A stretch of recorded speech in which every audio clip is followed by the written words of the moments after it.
Okay, welcome back to another installment of our success training with Infinterest open house pop-up shops. I'm Allie, the founder of Infinterest, and today we are featuring Arisa with Arisa Roo Art. Hello. Hello, thank you so much for being here. Thanks for having me. I'm super excited. I'm excited you're excited. I've worked with Arisa in a number of different ways, but you've been one of the most consistent artists we've had at the open house pop-up shops. Because you're very consistent, and I appreciate that. Trying to stay on it, and the reason I invite you back, people love having you there. Oh, thank you. Yeah, it makes my heart happy when the home buyers come through and they're like, "What's happening?" And then they see you and your art, and they're like, "This is really cool. Tell me more about it." Thank you. So I was hoping to get a little inside your mind today and help potential artists and business owners think about how to strategically set up their products inside of an open house, because it's a little bit different than a market or definitely a bigger event. And you've done such a good job of just really trying to scale things down to fit the space.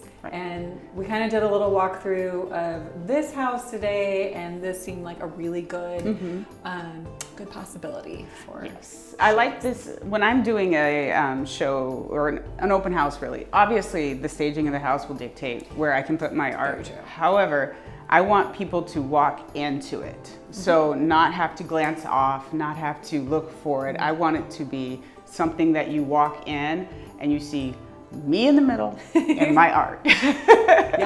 And so when I do my art, I use such a combination of dark colors and light colors, and when I put them on the walls, I try to mix it so your eye is not settling on dark or settling on light, because contrast is what human eyes see and what they pay attention to. And so when you see me set up, I will have a dark piece, and near it I'll have a light piece, but it won't be the same shape, it won't be the same size, because it varies what your eye sees, and each one is catching your attention. And so I'll have a mix, because I do both resin art and canvases with finishes with varnish on it. So each one the resin pieces are more reflective, and so when you approach them, you get to see yourself in my pieces. I love that. But then the varnished pieces, they just draw you in because they are flatter than resin, but you get up to them and then you see the shine, because I use a lot of sparkle. And so I just like to set it up where your eye will never fall on on a part that's boring, and a part that will just be so flat that you see it without seeing it. Right. And so I describe it. There's a color called cerulean blue that's just kind of your basic blue. I can't stand it, and people love this color, but for me it's so flat in one note that I can't see it. So when I say I can't see it, it's not exciting my eyes. It's not making, I'm a nurse, so sorry about the terminology. It's not exciting my cones and rods in my eyes. And so when I set my art up, I want excitement at every point. Firing code. Firing code. Then your neurons get firing, and you're like, woo, art. Then it makes you smile. Exactly. And you nail it, because I think when people walk into a room, like you could walk into this room like, oh, yep, it's a room, on to the next room. But to walk in and you're hit with that, and it's like, wait, what? Exactly. You get closer, and your energy is so fabulous too, and people want to stay and get to know you. And I love people. I think that's the thing. When you're going to be in front of a group of people, varying, short relationship, you don't know, you may never see again, the moment you have at the very beginning to catch them and create a rapport, super important. And I use that in my career, but also in my art, is that you have to, even if you're not a people person, fake it till you make it. Get out there, show your energy, show them who you are, so they can see who you are on the canvas. And then when they bring it into their home, they'll never forget who you are. And I think that's part of it. Art is not just your eye, it's your emotions. It's what it makes you feel, what you see in it, and what it brings out in the room. And so that's how I see art. See, we've never had this conversation in this much depth, but it's so true hearing you say that, because the events that we've done together, I envision Infinterest like bringing an open house to life, and literally you're the embodiment of that. So, through your art, but more than the art, it is you. It's your energy and the way that you connect with your art and connect with the home buyers through that. It's just like super cool to watch, and so I'm glad you're here to help inspire others as well. So maybe we'll cut to the next scene where we actually see the final product and see what she can do with the space. Awesome. Okay, so we're back, and I think this is looking amazing because I love your work. But this actually worked out really well, just with the size and the scale, that her pieces could actually sit right on the shelf. So we didn't have to worry about putting holes in the wall or attaching things.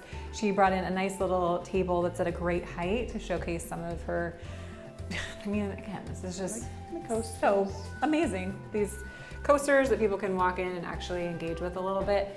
But it is a pretty common question. People that do art want to know, how do I put it on the wall without leaving any damage? And Arisa thought maybe you could give a little run through of like this piece, not maybe for the shelf, but this would be a great location. Perfect. So. Command strips. They're going to be your best friend. But I have one other thing. I arrange this. When you do arrange things, humans in this country, at least, we read left to right. So this is why this is going small to big, because that's how we read. And so you'll see, and there's a gradual where if it goes bigger to smaller, it's off. And it doesn't feel right for humans. It like brings our emotions like, even when we're lining up people up, we line them shortest to tallest because we read left to right. And so when you're arranging your stuff, look at how it makes you feel. And if you feel like you hitch at any point, rearrange it. That's how I do. But as far as every surface, typically if I'm in an outdoor market, I have my grid walls, so I use hooks on the back with S hooks. So people ask me how I hang my pieces on my grid walls. I use just S hooks, that way I can just put them on, put them off. Because my art, I want people to be able to look at it closely if they want to. So I never, if I'm in a place where I can't take it off, like command strips, I don't want to remove that, but they can then walk right up to it, so it's easier. Yeah. But if it's on a grid wall, I can take it off and bring it to them. Yeah. And so with the command strips, I usually just put a couple there, and I use the Velcro ones because it's not damaging to the surface. It sticks on a multitude of surfaces, and it's nice and simple. So I have my command strips, and the other thing about this is if you remove it carefully, the one that's stuck to the piece, you can use over and over again because you don't have to remove it. It's stuck to the piece. So after I do that, also, sorry, I have a lot of ideas. These hooks, depending on the piece you have, sometimes they'll be a hindrance to the command strips getting to the wall. So every show I have my drill, just so I can remove those hooks if I need to in a pinch, so the pieces can sit flush on the wall. So we'll find out. I do that. I'm very good at getting things level, but bring a level if you want, because you don't want crooked things either. Push it down, give it a cup of punch. I probably didn't get that one level because I'm in a pinch. Our house is not level, so that's not you. So in there, your picture is there. Your picture has some great staying power. If it's going to be something that's going to stay there for 12 hours, put your command strips to the canvas so it can really stick. Because if you put it on immediately and stick it to the wall, the weight of the canvas over 12 plus hours, it hasn't had enough time to really mesh with the product, the wood product, and it can fall. But command strips are my best friend. One tip, when you need to remove a command strip, if you put it on all four corners, it will be very difficult to get this off, and you could damage a wall. You could pull off plaster. So only put it on the tops and the bottoms so you can lift it in the bottom and bring it off. Wow. Because if you try to just pull them, sometimes they'll pull plaster. Then you can get here, pull it down, hold it in place so it doesn't snap your finger, and then you got your command strips off. So, wow. And I get mine at Costco or Amazon, buy in bulk, because these, you can't use them again. So that is how I do my setup. Yeah, that was helpful even for me to know.